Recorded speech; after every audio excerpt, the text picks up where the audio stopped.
नमस्कार साथियों, first grade 2024 और मध्यकालीन भारत अपना चल रहा था जिसमें महमूद गजनवी और गोरी अपने पढ़ चुके थे। आज की जो अपनी क्लास है वो कुतुबुद्दीन ऐबक के जीवन काल या उसके किस प्रकार से उसने दिल्ली सल्तनत की स्थापना में अपना महत्वपूर्ण योगदान दिया था उसी को लेकर है। तो आज की जो अपनी हेडिंग है वो है कुतुबुद्दीन ऐबक। कुतुबुद्दीन ऐबक और ऐबक के पूरे कार्यकाल को अपने दो भागों में बांट के पढ़ेंगे, वो चाहे दिल्ली सल्तनत के संदर्भ में हो या उससे पहले हो। जैसे लगभग 1192 से लेके और 1206 ये जो पूरा काल था ये कुतुबुद्दीन ऐबक के समय गोरी के अधीन था, मोहम्मद गोरी के अधीन। और इस कालक्रम में इसने क्या महत्वपूर्ण कार्य किए या किस प्रकार से इसने दिल्ली सल्तनत के लिए जो एक मार्ग प्रशस्त किया था। दूसरा इसके बारे में अपने पढ़ेंगे 1206 से 1210, क्योंकि 1206 में मोहम्मद गोरी की मृत्यु हो गई। मृत्यु होने के बाद इसने दिल्ली में किस प्रकार से अपना शासन स्थापित किया था उसी को लेकर अपने बात करेंगे। और 1210 ईस्वी में कुतुबुद्दीन ऐबक की डेथ हो गई। ठीक है, सबसे पहले अगर मैं बात करूं 1192 में हुआ पानीपत का दूसरा युद्ध और तराइन का दूसरा युद्ध हुआ जिसमें पृथ्वीराज चौहान की हार हो गई।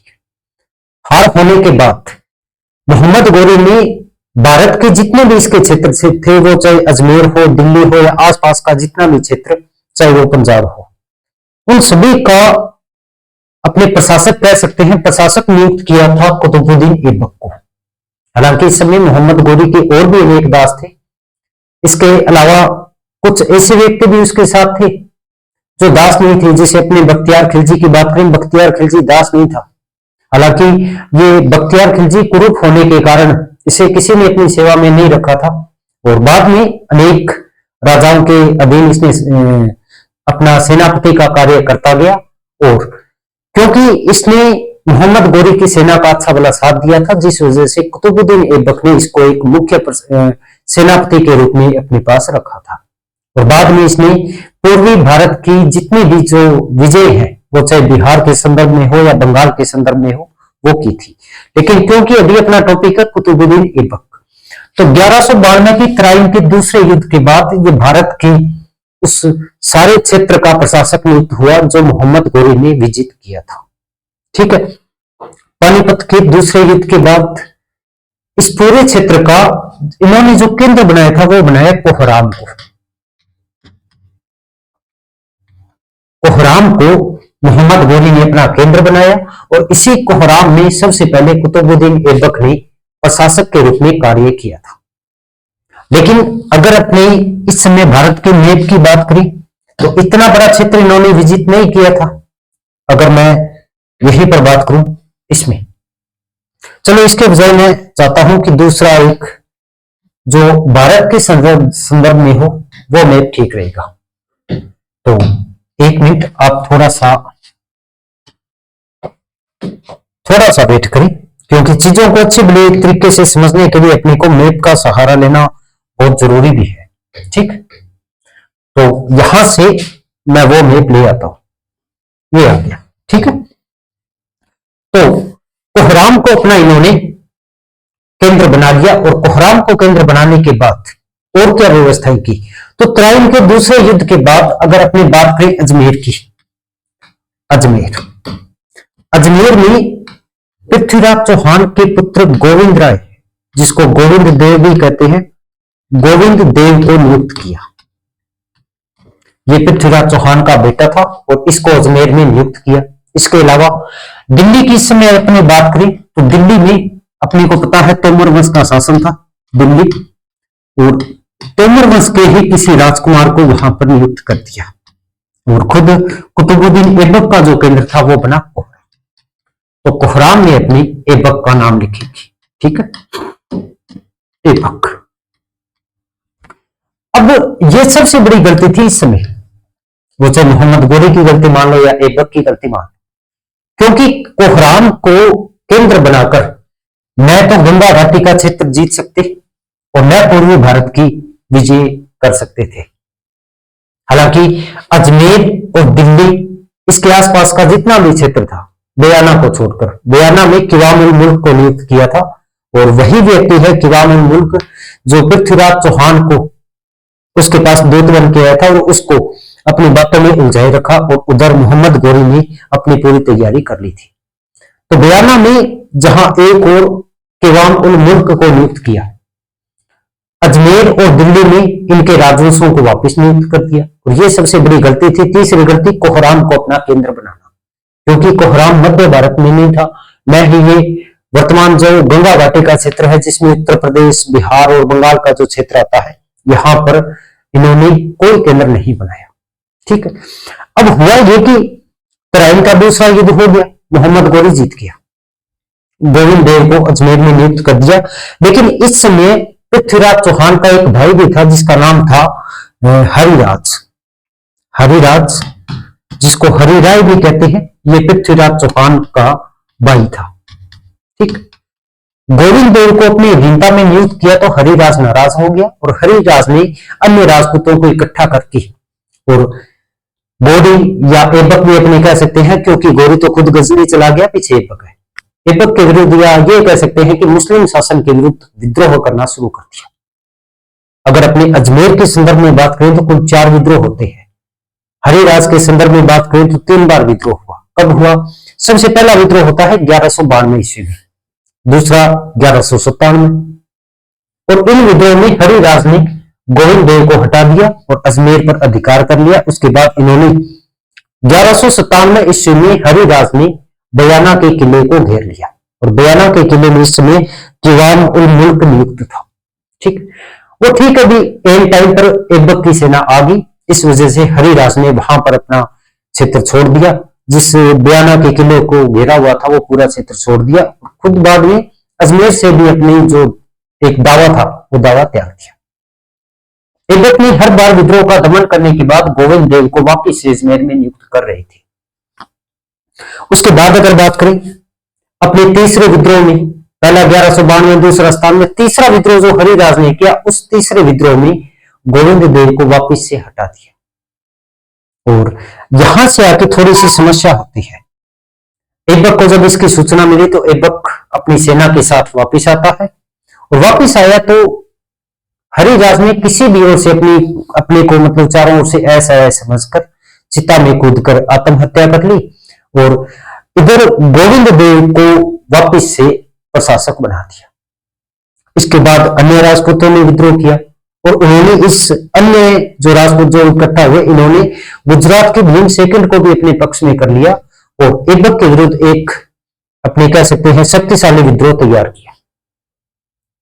अब भीम सेकंड के साथ यानी गुजरात के चालुक्य वंश के साथ ऐबक की वैसे नहीं बने रही, शत्रुता है, क्योंकि भीम सेकंड से पहले जो मूला सेकंड था उसने मोहम्मद गोरी को पराजित किया था अहिलवाड़ा के युद्ध में। तो ऐबक सेना लेके आया तो गोविंद देव को वापिस नियुक्त कर दिया, और बाद में बार बार इस प्रकार के जो विद्रोह हुए, लगभग अजमेर में 4 विद्रोह होते हैं, तो ऐबक ने यह समझ लिया कि अगर अजमेर को प्रत्यक्ष रूप से अपने अधीन करना है तो गोविंद देव को हटाना पड़ेगा, और इन्होंने बाद में यही किया, गोविंद देव को हटा दिया और अजमेर में ऐबक ने प्रत्यक्ष शासन स्थापित किया। अगर मैं मोटे मोटे क्रम में बात करूं तो कोहराम को केंद्र बनाकर ऐबक ने जहां भारत में अपनी स्थिति को मजबूत करना चाहा, लेकिन क्योंकि कोहराम इस क्षेत्र में नहीं था तो इस वजह से ये एक नुकसान हो रहा था मुस्लिम शासन।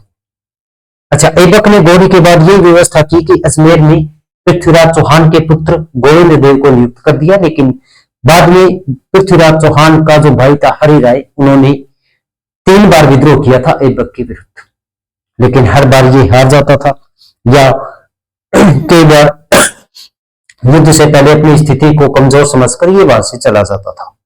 चौथा जो अजमेर में जो विद्रोह हुआ उसमें गुजरात के भीम सेकंड ने भी सहयोग किया, और इसी वजह से कुतुबुद्दीन ऐबक ने अजमेर में अपना प्रत्यक्ष शासन स्थापित किया और गोविंद देव को रणथंभौर का किला दे दिया और वहां की एक छोटी जागीर दे दी। हरिराज या हरिराय की इस समय मृत्यु हो चुकी है, इन्होंने चिता में कूदकर आत्महत्या कर ली थी। तो अजमेर की ओर से एक बार के लिए कुतुबुद्दीन ऐबक बिल्कुल सही हो गया, कोई दिक्कत नहीं थी। इसके अलावा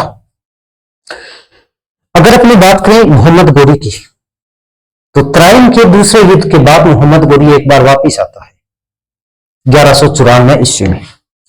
ये मैं अभी जो बात करके आया हूं, ये मैं अजमेर के संदर्भ में बात करके आया हूं। अजमेर और बाद में रणथंभौर में भी गोविंद देव ने अपना शासन स्थापित किया था। ठीक है, उसके बाद 1194 ईस्वी में 1194 ईस्वी में गोरी वापिस भारत आया, गोरी पुनः भारत आया। अच्छा, आप थोड़ा सा संयम बना के रखिए, मैं ये सारी चीजें आपको बोर्ड पर लेके आऊंगा। ठीक है, एक बार मैं मोटी मोटी कहानी बता रहा हूं। तो गोरी वापिस आया। गोरी वापिस क्यों आया, इसके पीछे एक बहुत बड़ा कारण था। देखो, ये पूरा का पूरा क्षेत्र, जिसमें गुजरात के क्षेत्र को अगर छोड़ दें, ये सिंध और मुल्तान और ये तो पहले ही अधिकार में आ गए, पंजाब का क्षेत्र आ गया, और दिल्ली से कुतुबुद्दीन ऐबक ने तोमरवंशी जो राजकुमार था उसको हटा दिया, और ये बहाना बनाया कि आप तुर्क सेना के प्रति, जो सैनिकों के प्रति एक विद्रोह की भावना रखते हो, तो दिल्ली पर भी अधिकार कर लिया, और इस मध्य गंगा घाटी तक ये पहुंच चुकी थी। आगे अगर अपने शक्तिशाली राज्य की बात करें, वो था कन्नौज। कन्नौज इस समय शक्तिशाली था, जिसका शासक था जयचंद गढ़वाल। हालांकि जयचंद गढ़वाल ने तराइन के दूसरे युद्ध में एक दर्शक की भूमिका निभाई थी। ये देख रहा था, और इसको उस समय ये आभास नहीं था कि एक दिन ये जो बला है ये तेरे गले में भी आएगी। तो मोहम्मद गोरी 1194 ईस्वी में वापिस भारत की ओर आया। उस समय कन्नौज पर शासन किसका था, तो कन्नौज पर शासन था जयचंद गढ़वाल का, जयचंद गढ़वाल। अब कहा जाता है कि दोनों पक्षों में जब युद्ध होना स्वाभाविक हो गया, जयचंद गढ़वाल एक विशाल सेना के साथ आया और तुर्क सेना के साथ युद्ध किया। इस युद्ध में जयचंद गढ़वाल का पक्ष मजबूत था, वो जीत सकता था, लेकिन युद्ध के अंतिम चरण में उसकी आंख में तेल लगा, वो मूर्छित हो गया और अपने हाथी से गिर पड़ा। बाद में जयचंद गढ़वाल की मृत्यु हो गई। कन्नौज की जो प्राचीन राजधानी थी वाराणसी, वाराणसी में इस समय हिंदू मंदिर थे, और हिंदू मंदिरों में उस समय स्वाभाविक सी बात है कि भारत के मंदिरों में हमेशा धन होता है। तो वाराणसी को लूटा, यहाँ के मंदिर तोड़े गए, और इन मंदिरों को तोड़कर यहाँ के जो धन था, चाहे वो छत्र के रूप में हो, चाहे सोने के सिक्के या मूर्तियों के रूप में हो, वो सारा लूट लिया। और यहाँ पर एक छोटा सा किला था, असनी का दुर्ग। असनी दुर्ग कहा जाता है कि इस असनी दुर्ग में जयचंद गढ़वाल या गढ़वाल वंश का खजाना पड़ा होता था, इसको भी लूट लिया। लेकिन एक बात ध्यान रखना, 1194 में कन्नौज पर आक्रमण किया दोनों के बीच में। अच्छा, युद्ध कौन सा हुआ, इसको कन्नौज का युद्ध भी कहा जाता है। इसके अलावा इसको चंदावर का युद्ध भी कहा जाता है, चंदावर का युद्ध। और इस युद्ध में जयचंद गढ़वाल की हार हो गई, मोहम्मद गोरी जीत गया। अच्छा, वॉइस में अगर कोई दिक्कत हो तो आप कमेंट कर देना, ठीक है। बाकी मेरे हिसाब से बिल्कुल सही चल रहे हैं, ठीक है। तो कन्नौज की विजय कर ली। अब कन्नौज की विजय हुई तो अपने अगर मैप पर देखें तो आप देखोगे कि ये पूरा का पूरा जो क्षेत्र था जिसमें गंगा घाटी था, ये पूरा का पूरा क्षेत्र गोरी के अधिकार में आ गया, और यहां का प्रशासक कुतुबुद्दीन ऐबक, ठीक है। इसके बाद लगभग 1194 में कन्नौज विजय की। कन्नौज को पूरा नहीं जीता अभी, ठीक। गोरी ने 1195 और 96 में अन्य जो दुर्ग थे, जैसे बयाना का किला इन्होंने पहले जीत लिया था, लेकिन पूरे बयाना क्षेत्र को ये नहीं जीत पाए थे। इसके बाद इन्होंने ग्वालियर का किला जीता। यानी अपनी कह सकते हैं कि गंगा घाटी के आसपास के सारे क्षेत्र को तुर्कों ने अपने अधिकार में कर लिया था, ठीक। अब मोहम्मद गोरी वापिस चला गया, वापिस गजनी चला गया, और पीछे अपना जो प्रशासक है वो कुतुबुद्दीन ऐबक को बना दिया। कुतुबुद्दीन ऐबक ने गुजरात पर आक्रमण करने का विचार किया। इसके पीछे 2-3 कारण थे। एक तो सबसे पहला कारण तो यही था कि दोनों के बीच में एक शत्रुता थी, क्योंकि 1178 ईस्वी में गुजराती सेना से ही मोहम्मद गोरी पराजित हुआ था। तो पहला कारण तो वो था।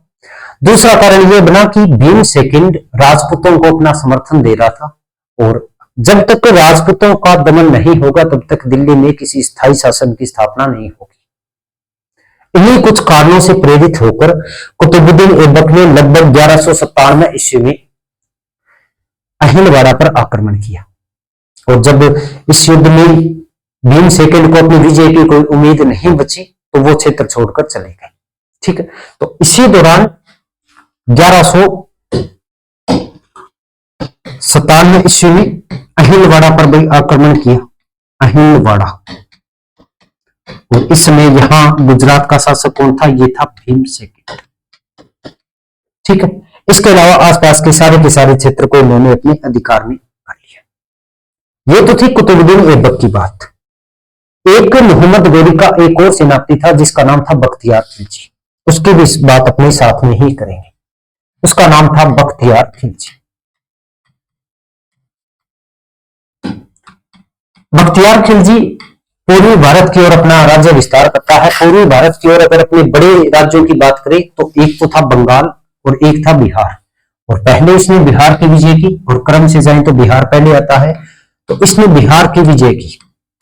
देखो बिहार की जो विजय की इसने 1203 ईस्वी के समथिंग।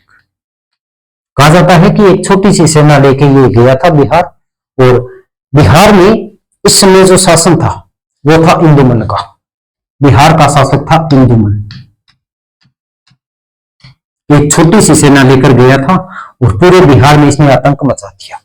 अपने इसी बिहार विजय के संदर्भ में इसने अनेक विश्वविद्यालयों को भी नष्ट किए, उसमें चाहे नालंदा हो चाहे विक्रमशिला हो। इसके अलावा बिहार में जो राजधानी थी उद्यंतपुरी, जिसको अपने उद्यंतपुर भी कहते हैं, वहां पर भी प्राचीन शिक्षा के केंद्र थे। इन शिक्षा केंद्रों को इन्होंने आग के हवाले कर दिया, इन शिक्षा केंद्रों का इन्होंने विनाश कर दिया था। ठीक है, तो बिहार की विजय के बाद वहां से जितना भी धन वगैरह था वो सारा लेके और बख्तियार खिलजी ऐबक के पास आया, और ऐबक के साथ इसकी जो मुलाकात हुई वो हुई बंदाइयों में। तो बंदाइयों ने ये ऐबक के साथ मिला और ऐबक को अपना जो बेशकीमती खजाना था सारा का सारा लौटा दिया। ऐबक ने भी उपहार स्वरूप इसको कुछ उपहार दिए जिन्हें इसने अपने अमीरों में बांट दिया। बिहार विजय होने के बाद बख्तियार खिलजी ने अगला रुख किया बंगाल की ओर। बंगाल में इस समय सेन वंश का शासन था, और सेन वंश का एक व्यक्ति था लक्ष्मण सेन, उसका शासन था। अब देखो इसके बारे में मिन्हाज उस सिराज ने उल्लेख किया है। यह कहता है कि लक्ष्मण सेन जो था ये वृद्ध व्यक्ति था, उदार व्यक्ति था, और ये अपनी जनता को भी बहुत चाहता भी था और जरूरत पड़ने पर उनकी सहायता भी करता था। लेकिन लक्ष्मण सेन जो था ये ज्योतिष में थोड़ा ज्यादा विश्वास करता था, और जिस समय पूर्वी भारत में बख्तियार खिलजी का आतंक फैला हुआ था उस समय इसने ज्योतिषियों से पूछा। उन्होंने बताया कि आपके राज्य पर संकट तो है। कहा जाता है कि इस समय लक्ष्मण सेन जो था ये नादिया आया। अब कुछ इतिहासकार नादिया जो क्षेत्र है इसको बंगाल की राजधानी मानते हैं, जैसे मिन्हाज और सिराज ने मानी है। लेकिन कुछ इतिहासकार एक जो क्षेत्र है लखनौती को बंगाल की राजधानी मानते हैं। फिर जो भी हो, कहा जाता है कि इस बंगाल विजय के दौरान बख्तियार खिलजी ने मात्र 18 घुड़सवारों के साथ बंगाल में प्रवेश किया था, और लोगों को यह लगा कि ये घोड़े बेचने वाले हैं। जब ये राजमहल के निकट पहुंच गया उस समय लक्ष्मण सेन कोई हवन यज्ञ वगैरह कर रहे थे, और 18 घुड़सवारों के साथ इन्होंने राजमहल पर अचानक से आक्रमण किया। लक्ष्मण सेन को संभलने का मौका ही नहीं मिला, और लक्ष्मण सेन जो उस महल का पिछला गेट था वहां से निकल गया। इतने में बख्तियार खिलजी की जो खुद की मुख्य सेना थी वो भी पहुंच गई, और इन्होंने बंगाल में आतंक मचाया। मिन्हाज उस सिराज कहता है कि यहां पर बौद्ध धर्म और ब्राह्मण धर्म के लोग सर्वाधिक थे, और सभी लोगों की इसने हत्या कर दी। इसके अलावा इन्होंने जो बाकी अपने काम करने ही होते हैं, जैसे स्त्रियों की अस्मिता को लूटना, स्त्रियों को बच्चियों को उठा लेना, ये सारे काम इसने किए, और यहाँ के खजाने को भी इसने अपने अधिकार में किया। बंगाल विजय होने के बाद बख्तियार खिलजी ने गोरी के नाम का खुतबा पढ़ाया, गोरी के नाम का खुतबा भी पढ़ाया, और इसने कहा जाता है कि सिक्के भी चलाए। ठीक है, तो ये इसकी बंगाल विजय थी। अब इसको ये इतना पता ही नहीं था कि मैं इस पूरे क्षेत्र में इतनी बड़ी विजय कर लूंगा, लेकिन किस्मत ने इसका साथ दिया और इसने एक बंगाल और बिहार के एक बड़े क्षेत्र को इसने अपने अधीन कर लिया। ये यहां तक नहीं रुका, ये चाहता था कि मैं भारत से आगे पूर्वी भारत में अगर क्षेत्र की बात करूं, जैसे असम का राज्य है, असम पर भी मैं अधिकार कर लूं, ये असम का क्षेत्र था। ठीक है, इसके आगे चाहे वो तिब्बत का क्षेत्र हो, ये चाहता था कि मैं आगे से आगे बढ़ता रहूं। इसी क्रम में इसने असम को हालांकि अपने अधिकार में कर लिया। कामरूप जो था यहाँ का एक प्रसिद्ध राज्य था। इसके बाद ये 10,000 घुड़सवारों के साथ तिब्बत क्षेत्र की ओर गया। अब इसको ना तो वहां के भूगोल की जानकारी, ना इसकी जो सेना थी उसको पर्वतीय युद्ध लड़ने का कोई नॉलेज नहीं था। ये 10,000 घुड़सवारों के साथ गया, लेकिन वहां मार्ग में इतने कष्टों को सहा और वहां के जो हिंदू राजा थे उन्होंने पूरे क्षेत्र को विनाश कर दिया था, आग लगा दी थी। ना घोड़ों को कुछ खाने को, ना इसके सैनिकों को। इसके सैनिक जो थे वो घोड़ों को मारकर खा रहे थे और घोड़े अपने आप मर रहे थे। तो वहां से जब ये वापस लौटा तो कहा जाता है कि इसके साथ केवल 1,000 सैनिक इसके वापिस आए थे। वापिस आने के बाद ये मृत्यु शैया पर पड़ गया और कहा जाता है कि बाद में एक व्यक्ति था अली मर्दान, और उस अली मर्दान ने मृत्यु शैया पर पड़े हुए बख्तियार खिलजी की चाकू घोंप कर हत्या कर दी। तो बख्तियार खिलजी का मैटर क्लोज हो गया। ठीक है, अब मैं इन सारी चीजों को अगर मैं लाइन टू लाइन लेके आऊं तो पहली बात, 1192 ईस्वी के तराइन के दूसरे युद्ध, तराइन के दूसरे युद्ध के बाद गोरी ने, दूसरे युद्ध के बाद गोरी ने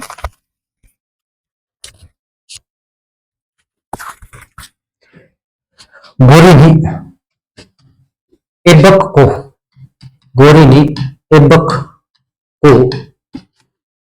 भारतीय प्रदेशों का प्रशासक नियुक्त किया, प्रशासक नियुक्त किया।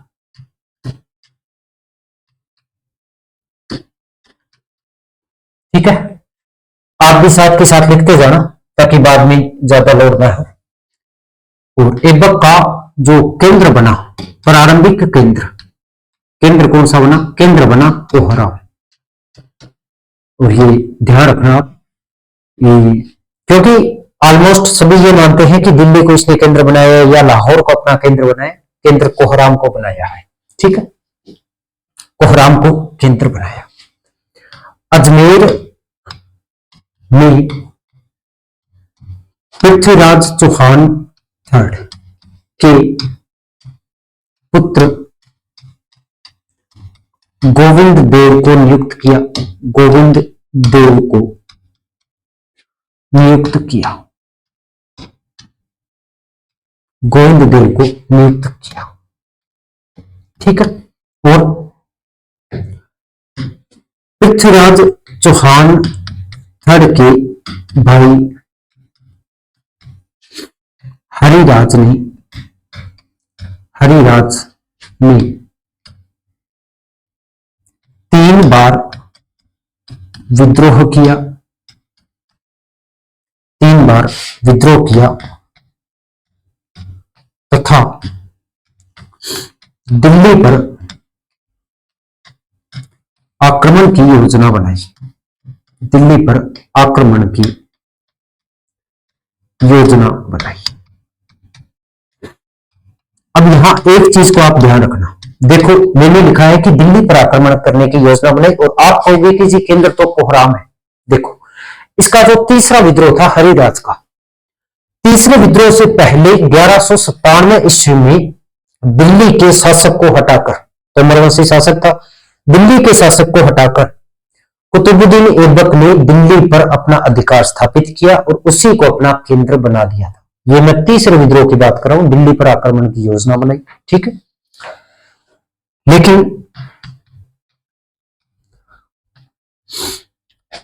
लेकिन अब हरिराज को जब सफलता की कोई उम्मीद नहीं थी तो, लेकिन हरिराज ने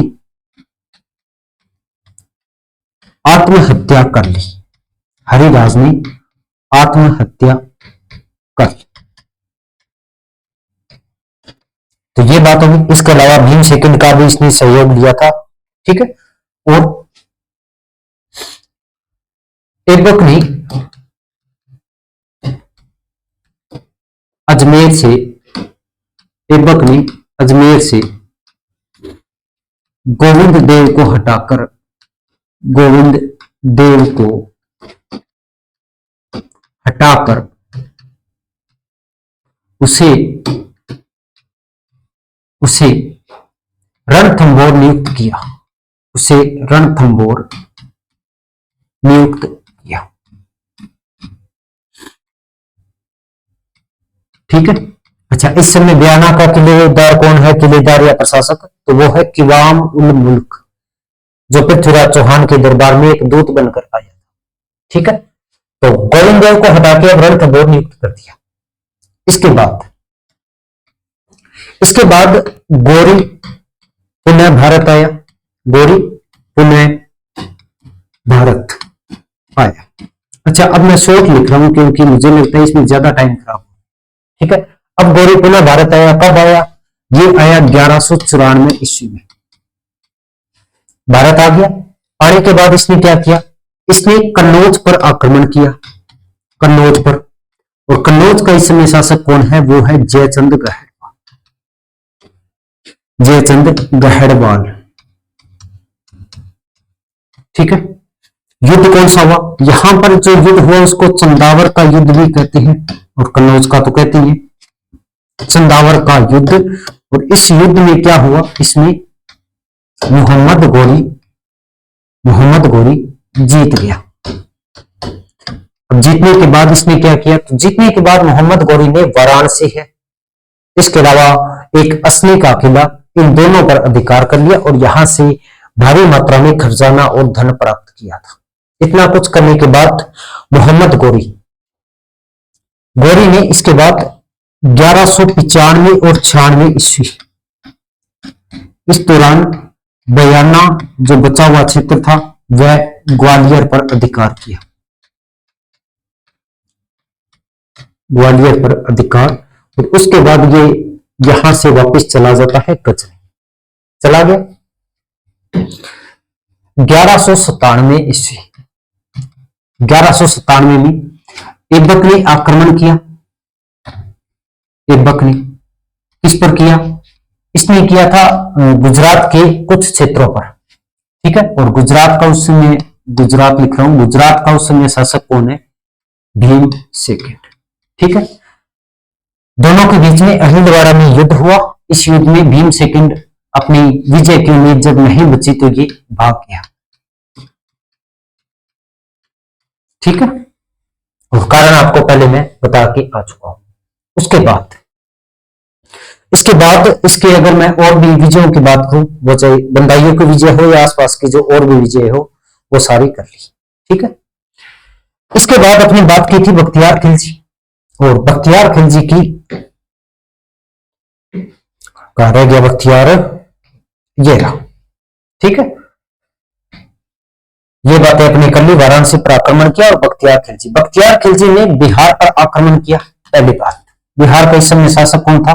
इंदुमन यहां का शासक था। 1203 में आक्रमण किया। और इसी बिहार विजय के दौरान नालंदा, विक्रमशिला और उदयंतपुरी ये प्राचीन शिक्षा के केंद्र थे।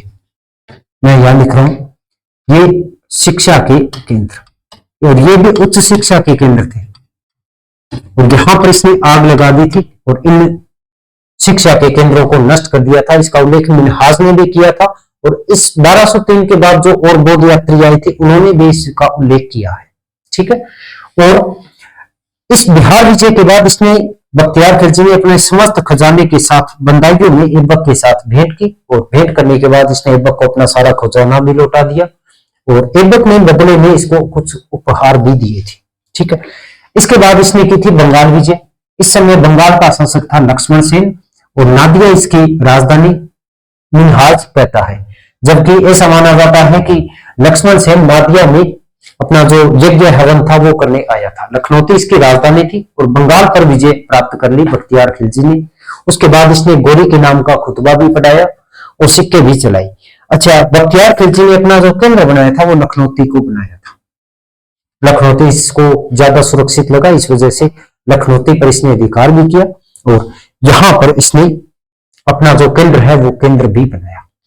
बंगाल विजय करने के बाद बख्तियार खिलजी ने पूर्वी भारत और उसके आगे का जो क्षेत्र था वहां पर इसने आक्रमण करने का कार्य किया, जिसे असम है, असम का कामरूप इसने जीत लिया था और बाद में लगभग 10,000 सैनिकों के साथ तिब्बत में प्रवेश किया, लेकिन वहां इसकी पार नहीं पड़ी और जब ये वापस आए तो लगभग 1,000 इसके सैनिक इसके साथ थे और आने के बाद ये मृत्यु शैया पर पड़ गया। और उसी दौरान लगभग एक तो कारण यह था कि इसी समय मोहम्मद गोरी की हत्या हो गई और उस हत्या की सूचना जब अली मर्दान को मिली तो उसका भी जो साहस था वो समाप्त हो गया। दूसरा, अली मर्दान ने 1205 और 6 माना जाता है, 1206 में, मैं यहां लिख रहा हूं, 1206 में एक व्यक्ति था जिसका नाम था अली मर्दान। ये इल्तुतमिश के टाइम में अपनी इसकी डिटेल पूरी पढ़ेंगे, ठीक है। अली मर्दान ने खिलजी की हत्या कर दी, खिलजी की हत्या कर दी और इधर 1206 में गोरी की मृत्यु हो गई, ठीक है। गोरी को भी खोखरों ने मार दिया था दमदम नामक स्थान पर। डेथ होने के बाद गोरी को ले जाया गया गजनी और गजनी में ही इसका अंतिम संस्कार हुआ और भारत का जो क्षेत्र था, इस भारत के क्षेत्र में इसने अपना जो प्रतिनिधि पहले नियुक्त कर दिया था उसका नाम था ऐबक, कुतुबुद्दीन ऐबक। गजनी में क्या हुआ, गजनी में गोरी की डेथ होने के बाद अगला जो शासक बना वो बना एक अलाउद्दीन नाम का व्यक्ति, लेकिन बाद में इस अलाउद्दीन को थोड़े समय बाद हटा दिया और अगला जो शासक बना वो बना गियासुद्दीन महमूद, गियासुद्दीन महमूद। और इसी गियासुद्दीन महमूद ने ऐबक को दास्ता से मुक्त किया था और कब किया था, 1208 ईस्वी में। और एक दो बातें और आपको याद रखनी है कि गोरी के कहने पर कुतुबुद्दीन ऐबक ने इल्तुतमिश को 1206 ईस्वी में दास्ता से मुक्त कर दिया था। ऐबक का एक दास था इल्तुतमिश, जो बाद में इसके बाद एक को छोड़ आराम शाह को छोड़ के अगला शासक भी बनेगा। ऐबक ने अपनी दास इल्तुतमिश को खुद से पहले ही दास्ता से मुक्त कर दिया था 1206 में, खुद ये 1208 में दास्ता से मुक्त हुआ था, ठीक है। और अब गोरी की डेथ होने के बाद भारत का अपने स्वतंत्र शासक भी कह सकते हैं, दिल्ली का स्वतंत्र शासक कुतुबुद्दीन ऐबक बना, जिसने भारत में दिल्ली सल्तनत की स्थापना की। हालांकि इसने सुल्तान की उपाधि नहीं ली थी, ठीक है, वो खेरा बाबा आगे जो अपनी डिटेल है उसमें आ जाएगा। तो आज अपने ये सारा पढ़ लिया कि किस प्रकार से 1192 से लेके और 1206 ईस्वी तक भारत में दिल्ली सल्तनत की स्थापना का एक मार्ग प्रशस्त किया था कुतुबुद्दीन ऐबक ने, ठीक है। 1206 में गोरी की डेथ होने के बाद ये दिल्ली सल्तनत की स्थापना करता है, ठीक। अब 1206 में दिल्ली सल्तनत, दिल्ली सल्तनत। तो अगली जो अपनी हेडिंग होगी वो होगी दिल्ली सल्तनत। यहां लिख रहा हूं मैं दिल्ली सल्तनत।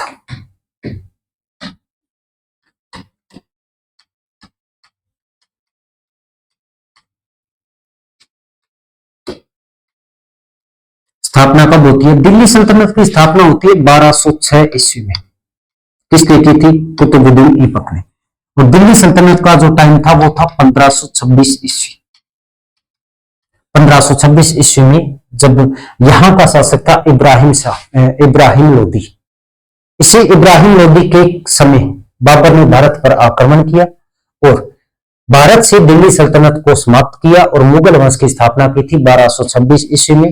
ये जो पूरा का पूरा 320 वर्षों का काल है, 320 वर्ष, इसी 320 वर्षों के काल को कहा जाता है दिल्ली सल्तनत, ठीक है। इस दौरान इस पूरे 320 वर्षों के काल को अपनी बात करें तो इस पूरे काल में 5 राजवंश दिल्ली पर शासन करते हैं।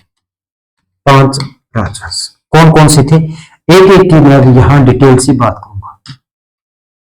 सबसे पहला जो वंश स्थापित हुआ उसको कहा जाता है गुलाम वंश, गुलाम वंश।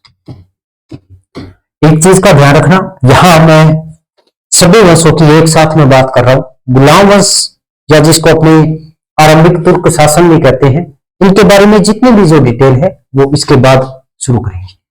गुलाम वंश का शासनकाल 1206 से लेके और 1290 ईस्वी तक रहेगा। ठीक है। दूसरा जो वंश स्थापित हुआ वो था खिलजी वंश। खिलजी वंश, और खिलजी वंश का शासनकाल था 1290 से लेके और 1320 ईस्वी। ठीक है। तीसरा जो वंश स्थापित हुआ उसका नाम था तुगलक वंश। तुगलक वंश, और इसका शासनकाल था 1320 से लेके 1414 ईस्वी। ठीक। चौथा जो वंश स्थापित हुआ वो था सैयद वंश। सैयद वंश, और सैयद वंश का शासनकाल था 1414 ईस्वी से लेके और 1451 ईस्वी। और पांचवा और अंतिम वंश जो स्थापित हुआ उसका नाम था लोधी वंश। ये एक पठान वंश था। ठीक है। और इसकी स्थापना होती है 1451 ईस्वी में और इसका अंत होता है 1526 ईस्वी में। और 1526 ईस्वी में बाबर के द्वारा मुगल वंश की स्थापना हो जाती है। 1206 से लेकर 1290 अगर टोटल टाइम की बात करते हैं तो यहां बनता है 84 वर्ष। ठीक है। खिलजी वंश का शासनकाल जो था ये था 30 वर्ष। तुगलक वंश का शासनकाल था 94 वर्ष। सैयद वंश का शासनकाल था 1414 से लेके तो 80 और 86 सॉरी 1414 से लेके 1451 37 वर्ष। क्या है, एक सब्जेक्ट पे ध्यान दे लिया तो मैथ थोड़ा सा ड्रा रही है। अगला जो शासनकाल था वो था 75 वर्ष। अब इसमें सबसे ज्यादा किसने शासन किया? सबसे ज्यादा अगर अपनी बात करें 94 ईयर, और सबसे ज्यादा शासन करता है तुगलक वंश। तो तुगलक वंश की विशेषता क्या है? सर्वाधिक शासन या सर्वाधिक कार्यकाल, सर्वाधिक शासन। ठीक है। ठीक है। दूसरी बात, सबसे कम किसने किया? सबसे कम करता है खिलजी वंश, मात्र 30 वर्ष न्यूनतम शासन। न्यूनतम शासन। अगर अपने पांचों वंशों की एक साथ बात करते हैं, इतनी डिटेल आपको याद रखनी पड़ेगी। गुलाम वंश की स्थापना की थी कुतुबुद्दीन ऐबक ने। खिलजी वंश की स्थापना जलालुद्दीन खिलजी ने। तुगलक वंश की स्थापना गयासुद्दीन तुगलक। सैयद वंश की स्थापना खिजर खां ने, और लोधी वंश की स्थापना बहलोल लोधी के द्वारा की गई थी। ठीक है। ये पांचों वंशों का शासनकाल है 1526 से लेके और 1857 ईस्वी तक जो शासन था वो था मुगल वंश का। उसको अपने दो भागों में बांटते हैं। औरंगजेब 1707 तक जो काल था वो मुगल काल, और उसके बाद जो शासनकाल शुरू होता है उसको अपने कहते हैं उत्तरवर्ती मुगल शासन। ठीक है। तो दिल्ली सल्तनत की स्थापना 1206 से लेके 1526 और स्थापना की थी गुलाम वंश के शासक कुतुबुद्दीन ऐबक ने। ठीक है। और यहां से अपनी जो क्लास होगी वो नेक्स्ट क्लास होगी। तो जितना भी आपको करवाया है थोड़ा ध्यान से देख लेना। ठीक है। बाकी अच्छे रहिए, मस्त रहिए, चीजें सारी अपने एक एक चीज को क्लियर करती है। धन्यवाद।